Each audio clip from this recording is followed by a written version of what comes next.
This is All India Radio. In the program Spotlight, now we bring you a discussion on SCO Meeting and Afghanistan. The participants are Anil Wadhwa, former diplomat, and Nilova Roy Chaudhary, journalist. The US and NATO troops having all withdrawn from Afghanistan, the Taliban forces have escalated their violent campaign to take over that country and even made significant inroads. In fact, India pulled out all of its officials and security personnel from the Indian consulate in Kandahar over the weekend. So to discuss and strategize on the evolving situation in Afghanistan, India's External Affairs Minister Dr. S. Jaishankar has joined the other foreign ministers of the 8 SCO countries for an in-person meeting in Dushanbe, the capital of Tajikistan. Ambassador Wadhwa, why are these meetings of the Shanghai Cooperation Organization, the foreign ministers' meetings at this point of time, so important?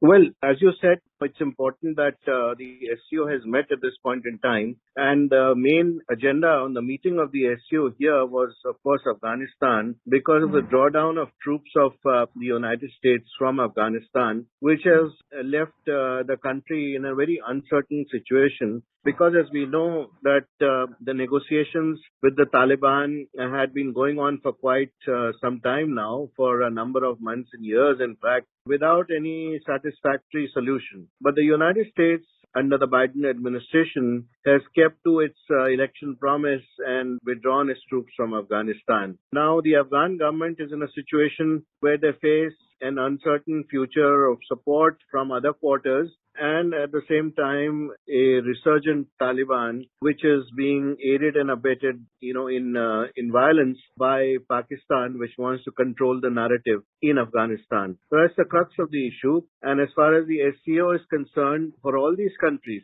it's very important being virtual neighbors without being a physical boundary in some cases, but they are all affected by what happens in Afghanistan, what kind of regime is in governance in Afghanistan, and what spillover it has on their own countries. As far as India is concerned, as you rightly said, we've had to withdraw some personnel from Kandahar, mainly because of the violence in Afghanistan and because the situation has got out of control. A majority of the territory in Afghanistan today is controlled by the Taliban without any focus whatsoever on how the governance is going to shape up in the future. So the legitimately elected government of Afghanistan in Kabul controls very little territory as of now and is losing territory as we speak. And major areas of the border of Afghanistan are under the control of Taliban. There is no meeting ground on how the power will be shared between the central government, elected government and Taliban, or that there would be a formula which would be evolved, or that there would be future elections in keeping with the democratic traditions which have existed so far in Afghanistan. So in this situation, the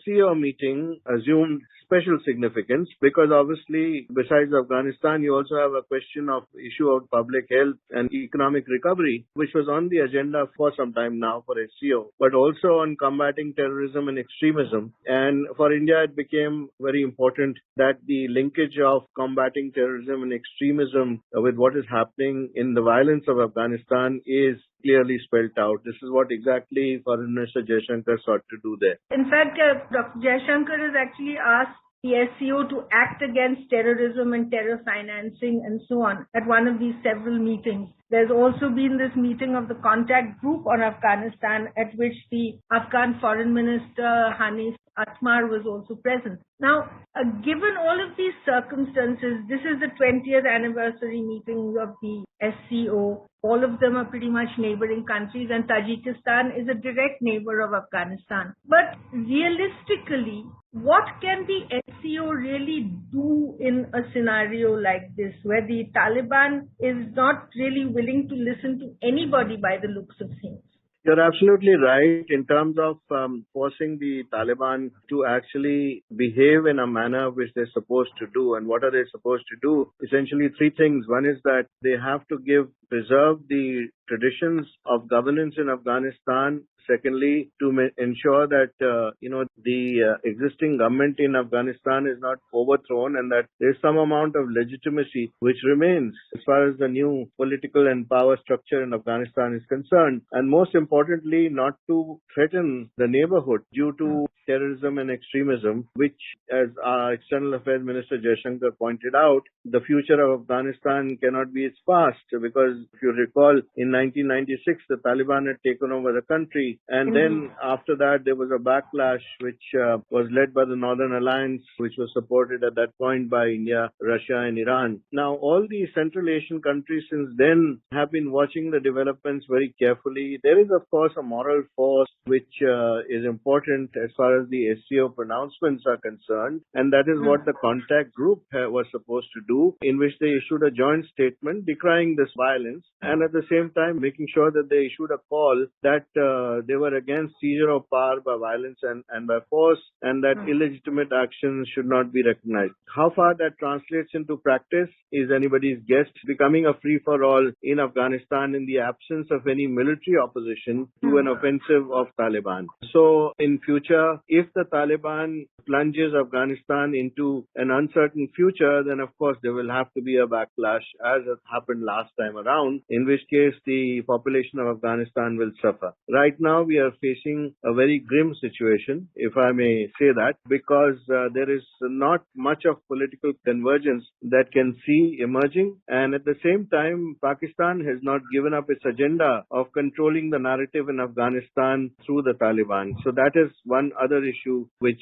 India in particular has to be very careful about. You're talking about the role of Pakistan particularly. I mean, Pakistan is also a member of the SCO. The thing is that apparently the Taliban have today sought some kind of a 3-month ceasefire, and I mean soon after taking over Kandahar apparently, to which Pakistan has had to close off its borders with Afghanistan. So this entire situation is really, as you say, very, very murky, and nobody is quite clear about what the outcomes might be. But I think everyone is agreed that other than some kind of a political solution, nobody is willing to accept a violent takeover of Afghanistan. Would that be a correct assessment? As far as all the countries in the region are concerned, and I would say that includes Pakistan as well, because as far as Pakistan is concerned, they should be able to control the narrative in order to turn the Taliban against India, which seems to be the aim from the very beginning. But at the moment,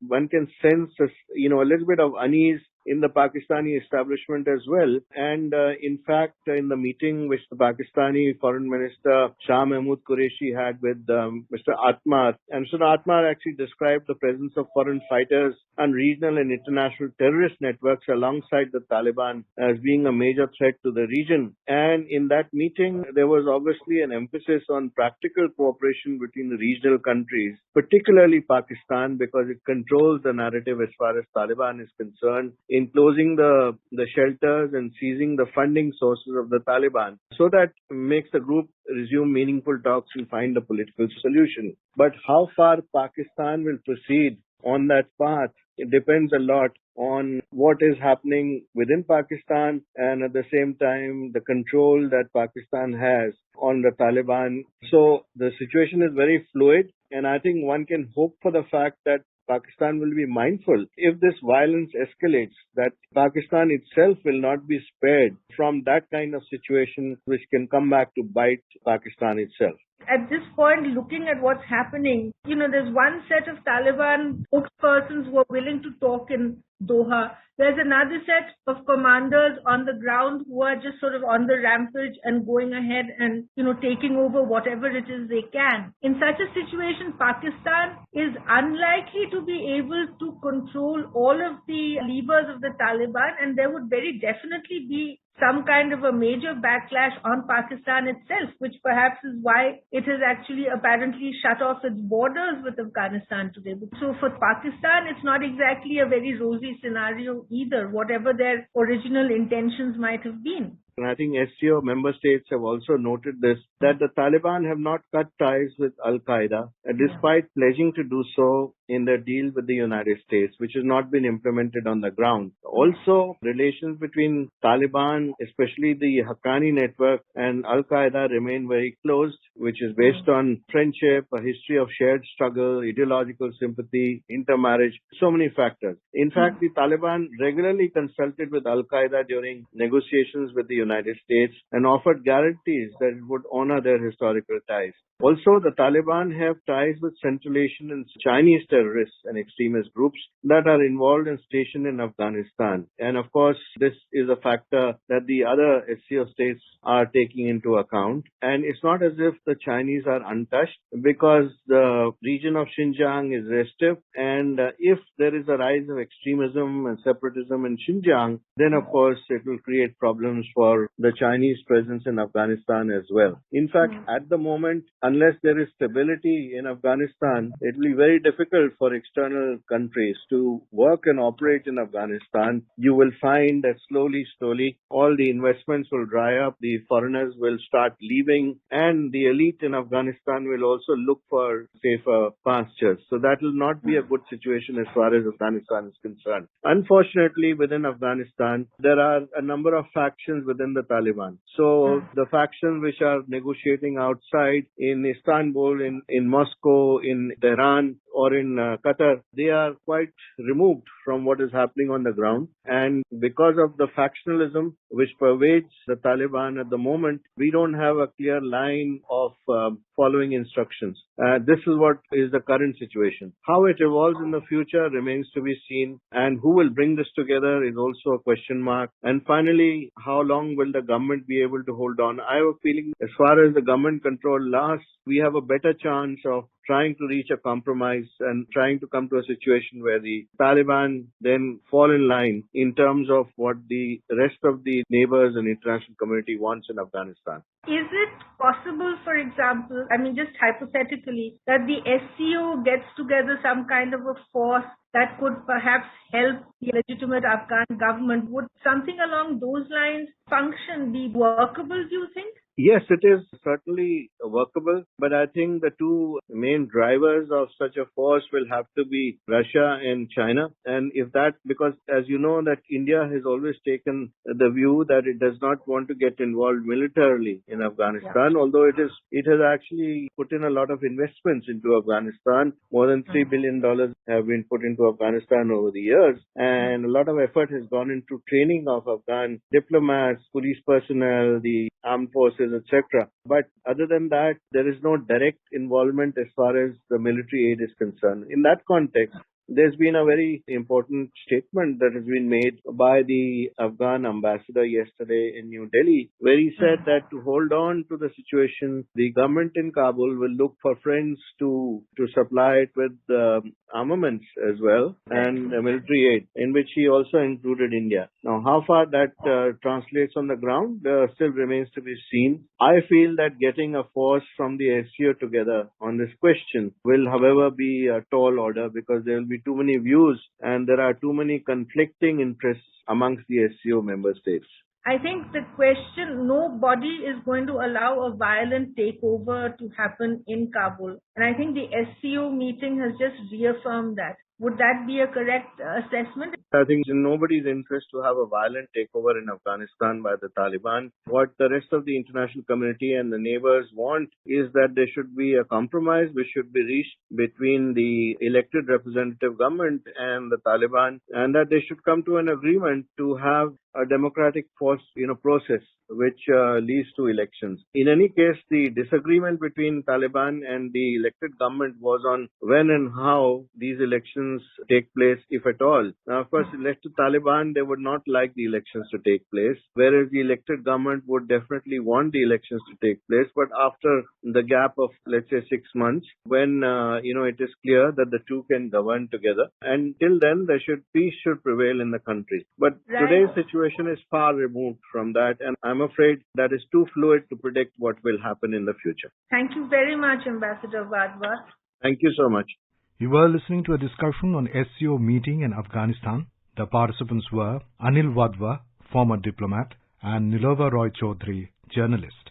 This program is produced and presented by the News Services Division of All India Radio. You can listen to it on our mobile app, News on AIR. This program is also available on our YouTube channel, News on AIR Official. You may email opinion about this program at airnsdtalks@gmail.com.